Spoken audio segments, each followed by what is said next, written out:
whose fault it is, just get this place cleaned up. Yes, Godmother. And somebody bring me something deep-fried and smothered in chocolate. You know what? Take a bet that this reaction is exactly what happened at the DreamWorks offices once they made all the sequels and spin-off movies.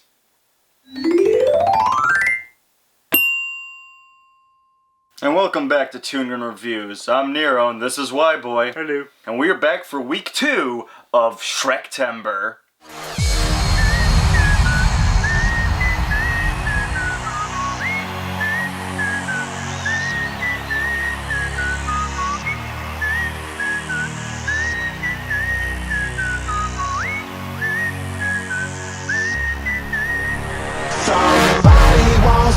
Could I spare some change for gas? I need to get myself away from this place. So Shrek 2, this movie's a little bit of like a train wreck meets a little bit of a success. You're not wrong. For one thing, DreamWorks began production on Shrek 2 before the first film was even completed. If my research, and by that I mean I checked Wikipedia, I recall that they blew through a lot of expenses on this movie. You mean like paying Mike, Eddie, and Cameron $10 million up front despite the last film they only got paid $350,000? Seriously, $10 million each and only for 15 to 18 hours of work. If our research is any indication, this was supposed to be a political satire kind of movie. Right, in the first draft, Shrek was going to quit the throne and then hold a fairy tale election where Pinocchio would go up against the gingerbread man. So it's Shrek 3 plus the 2016 election? Oh, yeah, but, you know, the gingerbread man is doing pretty good well in the political realm. We're gonna bake a wall, folks. We're gonna bake a wall. That wall will go up so fast your gumdrops will spin. So Shrek 3 is made of scraps. Well, it views like a bunch of scraps. Alright then, on to Shrek 2. Oh, sweet merciful crap. Just why? This is a dull $5 bargain bin cover. Again, just characters slap dab in the middle. This looks like it'd be promotional art for the cast, not the official DVD cover. Actually, you know what? The promotional art would have made a better cover. Not to mention, actually, the spiral effect with the characters actually kind of works to draw your eyes in. Yeah, I mean, it's not great, but it's better than the imposing lackluster cover they gave us. This is what happens when you blow the budget on actors. And songs. And moderately good fur effects. For the time. It is a bit strange how Shrek, Donkey, and Puss in Boots seem to be looking at the audience. Meanwhile, Fiona is just staring at Shrek. It's like Fiona is just thirsty. Shrek. I can bounce quarters off your sweet Granny Smith's great bum and your supple neck rolls and moves that surpass my own tatas. Thankfully, this is about as bad as the movie gets. From here on out, it's smooth sailing. Got a few waves here and there, but overall it's still a pretty sweet ride. The movie begins like the last one, thus already showing a sense of self-satire, much like in the same vein as Gremlins 2, where Prince Charming rides to Fiona's tower to rescue her from the Dragon's Keep. It is here we are able to see that some of the movie's budget went to key human character models to not look like rejects from the Uncanny Valley like in the last movie. Which includes our dashing Charming as he makes it to Fiona's room to find Big Bad Wolf here porking it. Princess Fiona? No! Oh, thank heavens. Where is she? She's on her honeymoon. Honeymoon? With whom? What would a Shrek movie be without a montage? Thankfully, this is the movie's only montage sequence, unlike the last film, which made use of 3. But unfortunately, this is early DreamWorks, which means we have to start with a game of Spot the Dated Reference as we watch Shrek and Fiona's honeymoon unfold.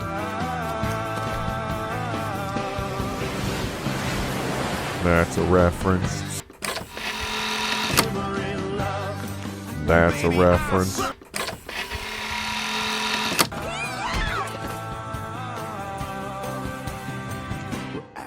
That's a reference. Oh, is that a reference?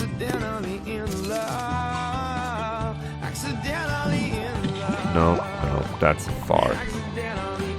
After the romance of bum music, the newlywed ogres make it home to find their ass taking care of their place. And in their attempt to kick Donkey out to get some ogre mistakes underway, they instead find a royal procession outside their door. As word has reached Fiona's parents. Not sure how, and we never get a reason, but the new couple are being invited to their kingdom far, far away to receive the king's blessing on their union.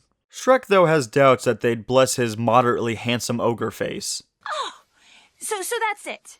You won't come. Trust me, it's a bad idea. We are not going, and that's final.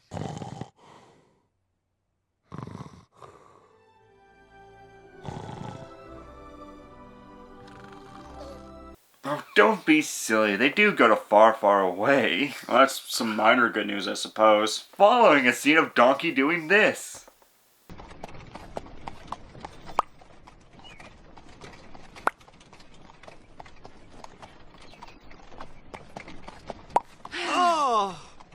Sweet criminy Jim. You know, Donkey's supposed to be the comic relief, I get that. But at this point now, he's entered full annoyance territory. I'm getting a migraine just listening to him. We mentioned with RoboBuddy's last review that Donkey's strongest attribute is acting as the unjudging straight man to Shrek's insecurities. That dynamic strengthens Shrek's character and gives Donkey a purpose in the narrative. But the writers seem to have forgotten that, as this isn't Shrek 1 Donkey, where he arguably had a character reason for motivating Shrek to be a better person, so he had some purpose being there. Now he's... Actually, Donkey, shouldn't you be getting home to Dragon? Oh, yeah, that. I don't know, she's been all moody and stuff lately.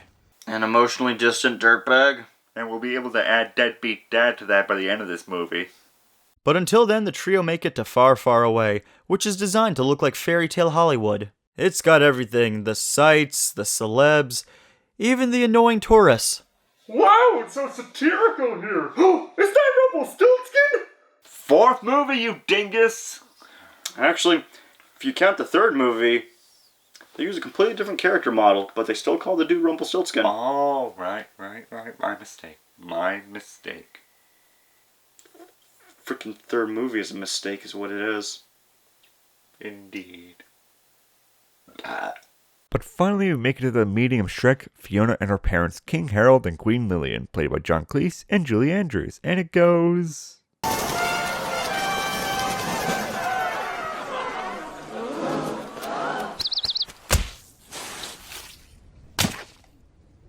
I feel like that bird right now. The humor up until this point has been pretty pathetic. So many forced references to other films, which means unless you know about them, you are lost on the gags. And then there are the actual gags that don't even make sense. Why would Red Riding Hood go to a honeymoon hotel to see her grandma? Last I read the fairy tale, her grandma lived in a cottage in the woods, not some kind of hump hotel. And even for the sake of argument, if you didn't know about the fairy tale of Red Riding Hood, why would some random kid just go to a motel where people do the monster mash? And this movie begins Donkey's degeneration as a character. Now he's written entirely different because the writers needed to designate a comic relief character in this comedy movie with comedic characters.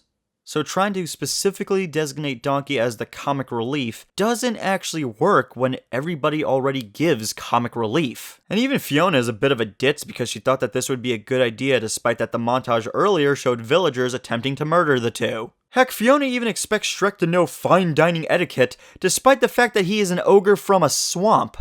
Plus, he's her husband. She should know that he doesn't have proper dining etiquette. Yeah, but once the parents drop in, the humor really starts to elevate. Harold and Shrek form a funny, antagonistic meet-the-parents rivalry. And unlike in other failed meet-the-parents relationships, their disagreements with one another is based off both of their protective loves for Fiona. So, I suppose any grandchildren I could expect from you would be... Ogres. Yes. Not that there's anything wrong with that. Right, Harold? Oh, no, of course not. That is assuming you don't eat your own young. Dad? Oh, no, we usually prefer the ones who've been locked away in a tower. And all this just to lead to arguably one of DreamWorks' best animated villains ever. Is that really sad much considering they set the bar Hush. so low? Hush. But it's a valid question. Hush. How many good DreamWorks villains can you name? Hush!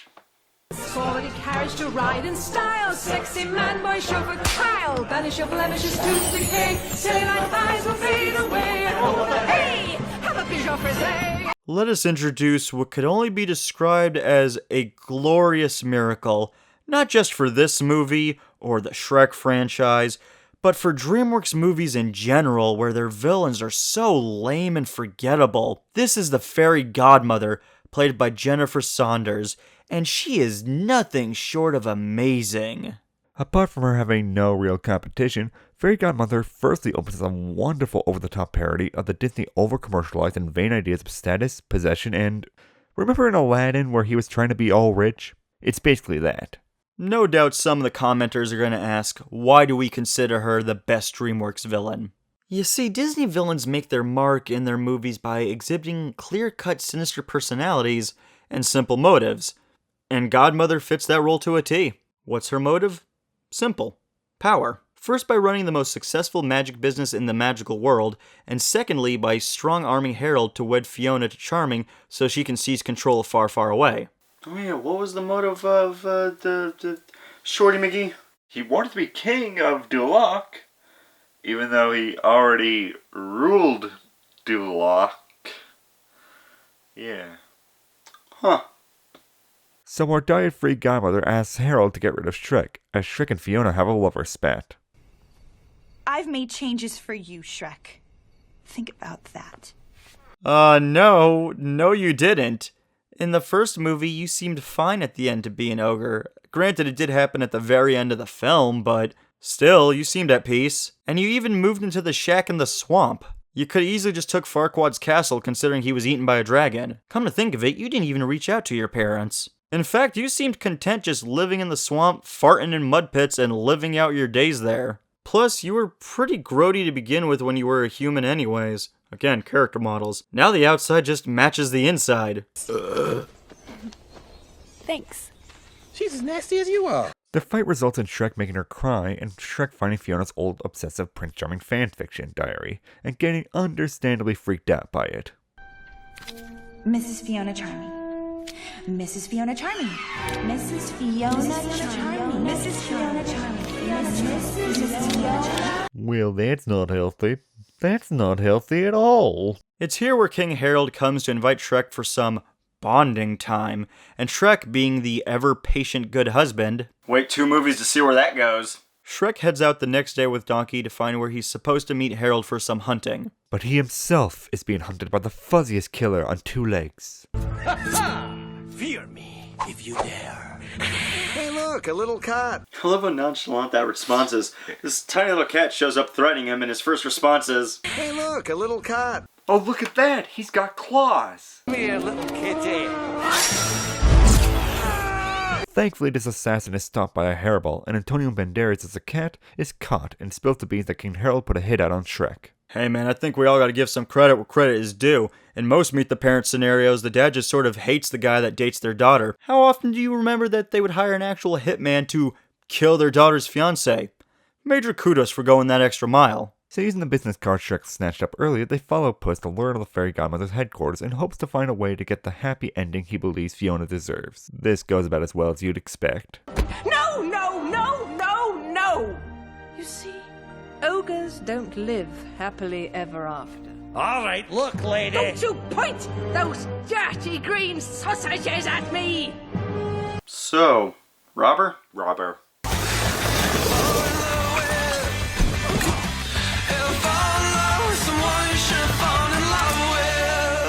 Remember how the wrestling match was solid in the first film? This is that times 10. It's wonderful. The song Ever Fallen in Love works so well with the scene, it really complements the action as all of this is Shrek doing it for love, which is the core of this whole film. So the trio escape with the happily ever after potion, and with the drink Shrek and Donkey are knocked out by the magical roofies, and by morning, they and their respective lovers are transformed into their ideal forms. Shrek is now a robust man, Donkey is Sally, Fiona is back to being a creepy CGI zombie of Cameron Diaz, and Dragon is... nowhere!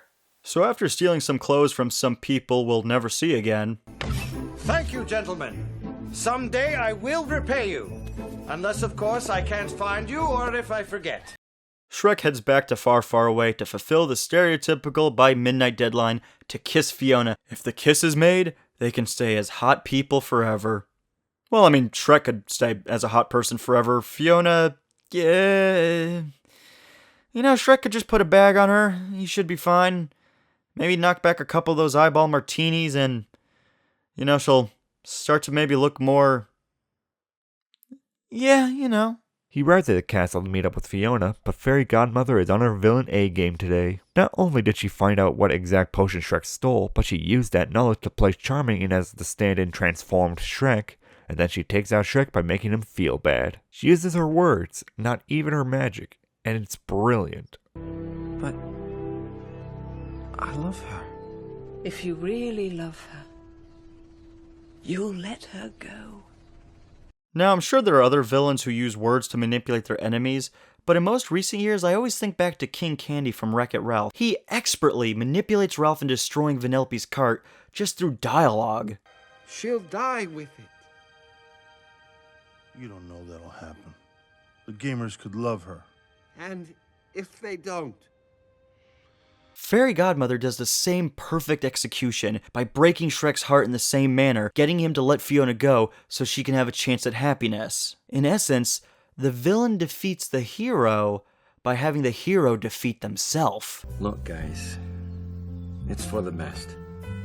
Mom and Dad approve, and Fiona gets the man she's always dreamed of. Everybody wins. Except for you. I don't get it, Shrek. You love Fiona. Aye. And that's why I have to let her go. But no time for that, as Shrek overhears the Fairy Godmother giving a date rape drug to King Harold in the hopes Harold will drug his own kid to forcibly fall in love with Prince Charming. This is just clever to this story. While the Fairy Godmother is the main big bad, Harold plays well as a second dual antagonist, as he was given a happy ending by the Fairy Godmother, and the two have a deal worked out between them so that if Harold wants to keep his happy ending, he must do what she says. Funny, the first film can't even do one good villain, and this film gives us two. With Fairy Godmother being very entertaining, and yet with Harold being very layered. He's torn as a father who wants what is best for his daughter, but also concerned with keeping his own happiness that he worked hard for. Again, playing with the theme of how far would you go for the ones you love? And what's nice is that we get it from multiple angles. Now a Cops reference. Princess Fiona! Oh, I'm a gun! Tell her, Shrek! I'm her husband, Shrek! Ow! Ow! Now the useless side characters come in to finally earn their keep in this franchise by breaking the trio out of jail. Mind you, this will be the only time they will be useful. And I don't just mean that in this movie, I mean pretty much for the rest of the franchise. They are utterly useless, keep showing up, and keep getting somehow put on the box cover art for all these. At least Pinocchio can continue to rock that thong with his sexy little wooden boy body. It's a thong! Ow! Let me breathe! We then enter the climax that is filled to the brim with action, great musical accompaniment, and surprising payoff for the side characters. Yeah, would you believe that we actually get to pay off that Muffin Man joke from the first movie?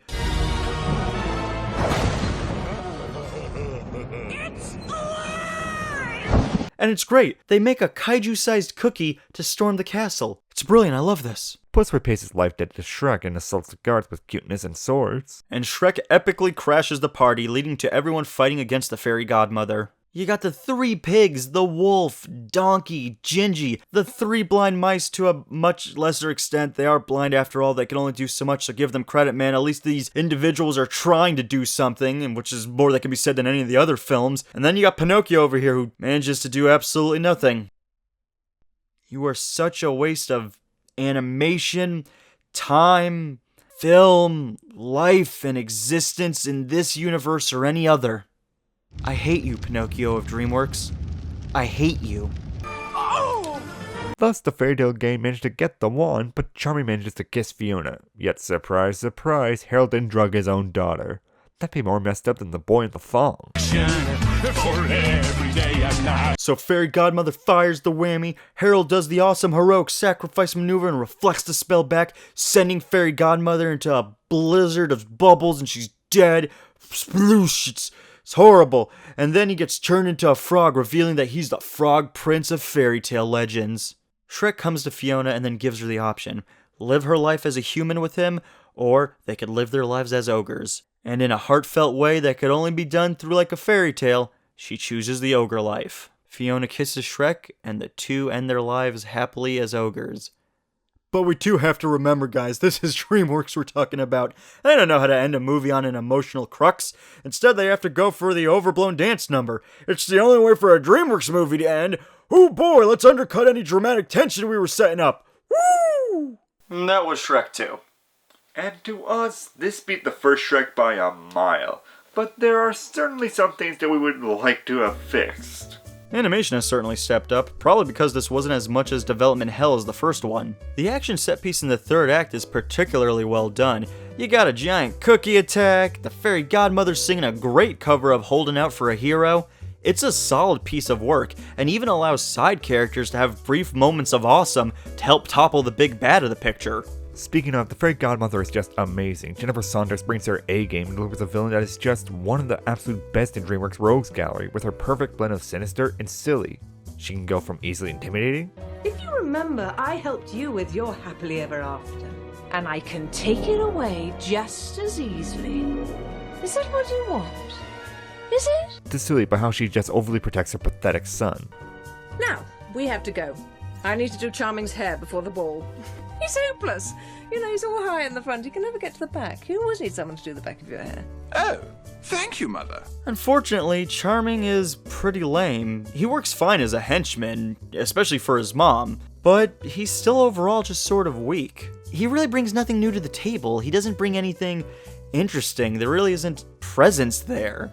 So that character is easily forgettable, and easily overshadowed by the Fairy Godmother. Another issue is that DreamWorks' desire for humor, it's based solely on referential humor, so it only really kind of works on more of the degree of you seeing things outside the movies to get the jokes within the movies. It actually weakens the movie in our opinion because it's solely rooted in the concept of pop culture. You need to know that pop culture to really get the punchline. However, the absolute crux of why Shrek 2 is better than Shrek 1 is Shrek and Harold.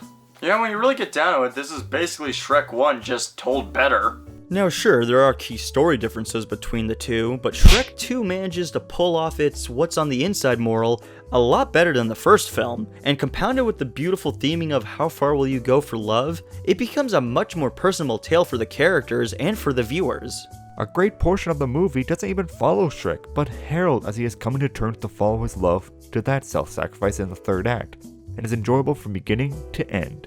Much like Shrek 2, which, for the two of us, could probably argue it'll be our favorite movie ever in this current quadrilogy. Oh, come on, Nero, you gotta give the third and fourth movie a chance. They could be better, right?